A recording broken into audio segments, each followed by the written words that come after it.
कि वो कहते हैं वो काफिर, वो हिंदू।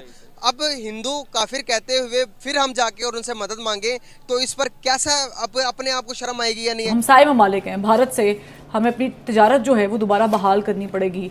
अब जो इक्तिसादी राब्ता कमेटी का इजलास हुआ है अब से कुछ देर पहले, उसमें तो ज़ाहिर उन्होंने मंजूरी दे दी है। इस वक्त तक जो अंदाजा लगाया गया है वो परेशान कुन है। इस अंदाजे के मुताबिक 10 लाख घर तबाह हो चुके हैं, 3 करोड़ की आबादी सैलाब से मुतासर हुई है। IMF से कर्जे की किस्त तो $1.1 अरब है, लेकिन इस वक्त मुल्क को नुकसान का जो इब्तदाई तखमीना लगाया गया है वो $10 अरब के करीब। चंडीगढ़ में आज प्याज की कीमत जो है वो 70 रुपये किलो है। तो अगर आप आज वहाँ से टमाटर और प्याज मंगवा लें, बॉर्डर साथ ही है, पंजाब चंडीगढ़ साथ ही है, यकीनी तौर पे 48 घंटे के अंदर अंदर ये सारा माल यहाँ। पाकिस्तान जो है वो इस वक्त इंडिया से मदद मांग रहा है। ईरान ने टैक्स बढ़ा दिए हैं। जो ही पाकिस्तान में सैलाब आया, ईरान के टैक्स बढ़ गए हैं। अफगानिस्तान से हम हेल्प ले नहीं सकते। अब पाकिस्तान ने इंडिया से मदद लेने का सोचा है, इंडिया से अनाज मांगा है और मेडिसिन मांगी है। लेकिन इन्हीं पॉलिटिशियंस ने आज से 3 साल पहले उन्हें बोला था कि हमें आपसे ना तो अनाज चाहिए और ना ही अद्वियात चाहिए। कितने अफसोस की बात है, कितने अफसोस की बात है, शर्मनाक बात। 65% आपके मुल्क का हिस्सा पानी में डूब चुका। सैलाब मुतासरीन के दिल पर यकीनी तौर पर छुरियां चली होंगी ना, कि एक तरफ वो बेघर है।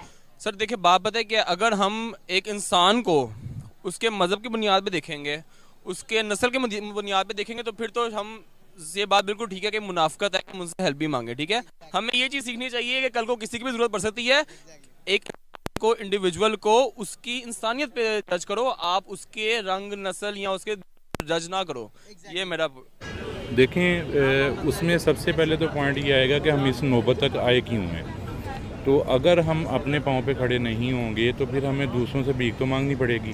वो चाहे हम फिर कहें कि जी खुददारी और ये वो चीज़ें फिर बात करना मुनासिब नहीं रहता। 75 ईयर्स हो गए हैं हमें भी, इंडिया को भी। अगर वो इस पोजीशन में है कि हमें हेल्प आउट करे और वेजिटेबल्स या फूड या कोई रेलिवेंट इससे मेडिसिन या कोई ऐसी चीज़, तो हम क्यों नहीं हैं वहाँ पे। तो दूसरा ये है कि अगर फिर या तो 2 चीज़ें आवाम के लिए अगर ये काम करना है तो फिर तो समझ आती है।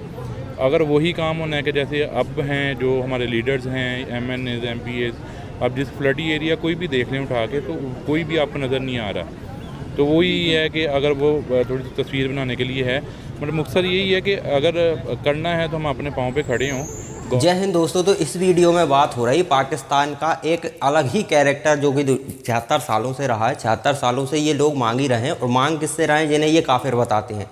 लगभग 76 साल में इन्होंने 80% उनसे मांगा है जिन्हें ये काफिर बताते हैं। लगभग 20% इस्लामिक कंट्रियों ने इन्हें दिया है। तो अब आप अंदाज़ा लगाइए कि इनकी किस तरह की दोहरी मानसिकता है कि जिन लोगों को काफिर बताते हैं नॉर्मली उनसे जब मांगना होता है तो भाई कुछ दे दीजिए, क्योंकि जब सैलाब आते हैं पाकिस्तान में तो कुछ नहीं बचता। अनाज भी इंडिया से चाहिए होता है, दवाइयाँ तो इंडिया से अभी भी ले रहे हैं, वो भी इंडिया से चाहिए होती है। अब इंडिया दे ही क्यों रहा है मुझे ये समझ नहीं आता। जब वो अपन से दुश्मनी करना ही चाहते हैं तो फिर क्लियर होनी चाहिए, पाकिस्तान से बिल्कुल क्लीन। अब आप देखिए, पाकिस्तान से बहुत से लोग भारत आते हैं, भारत से बहुत से लोग पाकिस्तान जाते हैं, तो ये आदान प्रदान क्यों होता है जब वो इस्लामिक कंट्री है और वो अपने आप को बिल्कुल इस तरह से डिवाइड करता है। भारत को एक अलग ही स्टेट में उन्होंने दुश्मन मान रखा, जबकि भारत ने उनका कुछ किया हो, उनके बच्चे मार दिए, उनका ज़मीन कब्जा ली हो, उनका कुछ किया हो भारत ने तो ठीक है, लेकिन वो नफरत क्यों करते हैं? क्योंकि यहाँ पर हिंदू रहते हैं इसलिए नफरत करते हैं। तो अब आप इनकी मानसिकता देखिए, और उन्हें हम गोली दवाइयाँ भी दे रहे हैं, अनाज भी दे रहे हैं, तो फिर हमारी मानसिकता देखिए, उनकी देखने की ज़रूरत नहीं है। वो तो जैसे हैं ठीक है, दोगले हैं।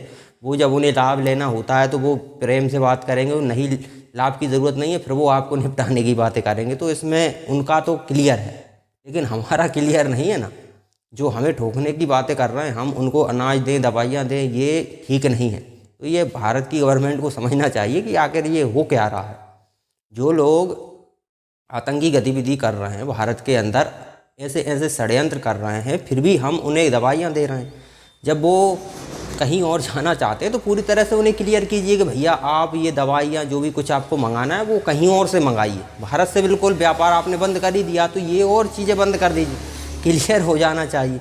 लेकिन भारत की पता नहीं सरकारों को क्या सोचता है। लेकिन पाकिस्तान का यहाँ दोहरा चरित्र दिखाई देता है कि आप जिन्हें काफिर बोलते हो उन्हीं से मदद मांग रहे हो।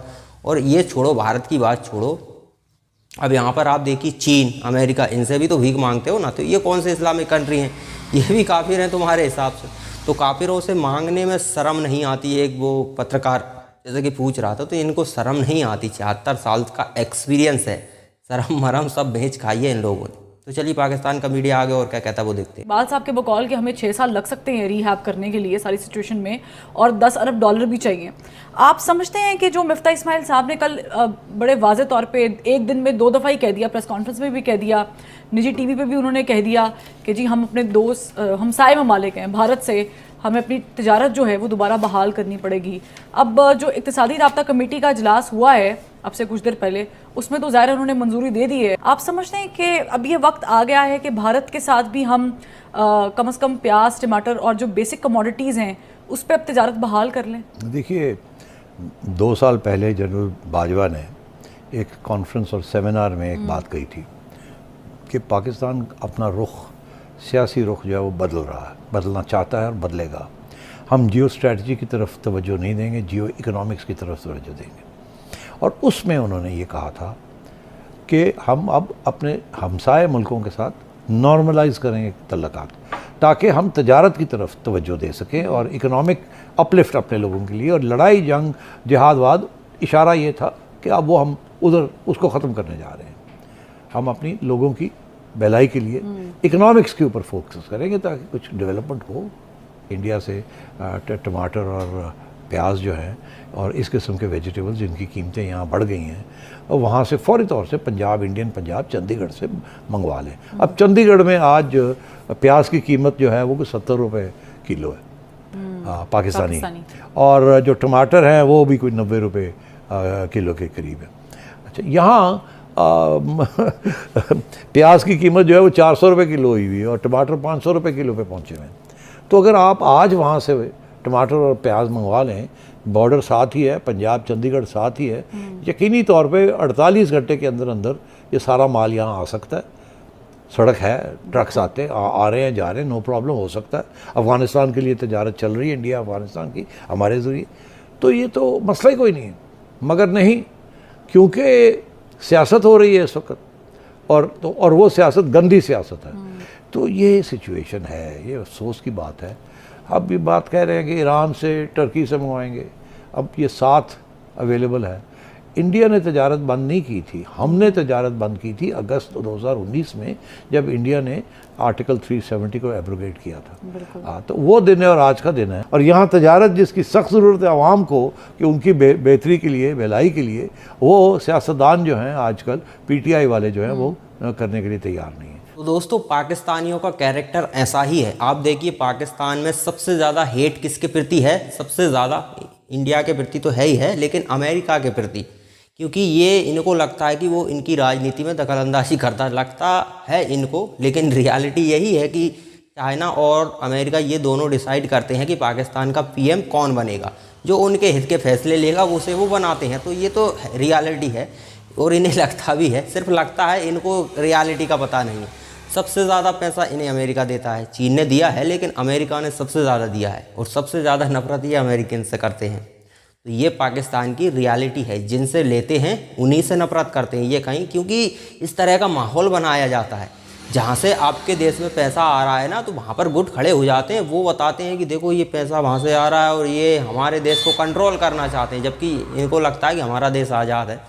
तो अमेरिका इनके देश को कंट्रोल करना चाहता है। इस तरह का हेट फैलाकर पूरे पाकिस्तान में सबसे ज़्यादा हेट अमेरिका के लिए है कि अमेरिका यहाँ पर रिजीम चेंज करना चाहता है, अमेरिका अपने हिसाब का व्यक्ति बिठाना चाहता है। तो भैया आप बिठाओगे किसे? आर्मी चीफ का पूरा कंट्रोल रहता है पाकिस्तान में। आर्मी चीफ किसके इशारे पर चलता है? अमेरिका के इशारे पर। अमेरिका की जो एजेंसी है ना, उसके इशारे पर, CIA। तो उसने कहा कि भैया किसको प्रधानमंत्री बनाना है तो इसको बनाओ, अगर वो इनके हितों में फैसले नहीं ले रहा तो बदलो इसको। तो आपने देखा होगा पाकिस्तान में 5 साल तक कोई भी प्रधानमंत्री नहीं रह पाता, तो उसका पीछे यही रीज़न है। स्वाभाविक है, अमेरिका को पसंद नहीं आता तो साइड कर देते हैं। अब जैसे कि पिछला बारी जो इमरान खान था, इमरान खान का सबसे ज़्यादा झुकाव किस तरफ था? चाइना की तरफ। चाइना से पैसे भी लिए और चाइना के पूरे कंट्रोल में पाकिस्तान आ गया था। एक समय ये स्थिति थी, लेकिन अमेरिका ने पैसा देना बंद किया। फिर कुछ समय बाद उधर से भी पैसा आना बंद हो गया, तो अब इनको तो पैसा चाहिए, बिना पैसे के सर्वाइव कैसे करें। तो सेना ने अमेरिका से बात की, तो अमेरिका ने कहा पहले इसको हटाओ, तो उसको तुरंत हटा दिया और हटा के दिया गया, जेल में है और मुश्किल है कभी ज़िंदगी में जेल से बाहर आ पाएगा, क्योंकि पाकिस्तान का इतिहास ऐसा ही है। तो पाकिस्तानियों को कभी समझ नहीं आता कि जिन्हें काफिर बोलते हैं उनसे ही क्यों मांगते हैं, उनसे मांगने में शर्म नहीं आती। तो भैया इनको शर्म आज की बात नहीं है, 76 सालों से यही कर रहे हैं। शर्म का नाम का तो वर्ड जो डिक्शनरी में होता है वो है ही नहीं। पैसे मांगने की बात आई तो किसी से मांग लेंगे, और वैसे फिर जब पैसा जेब में आ जाता है, पेट भर जाता है, तो फिर सब काफिर दिखाई देने लगते हैं। तो यही पाकिस्तानियों की रियलिटी है।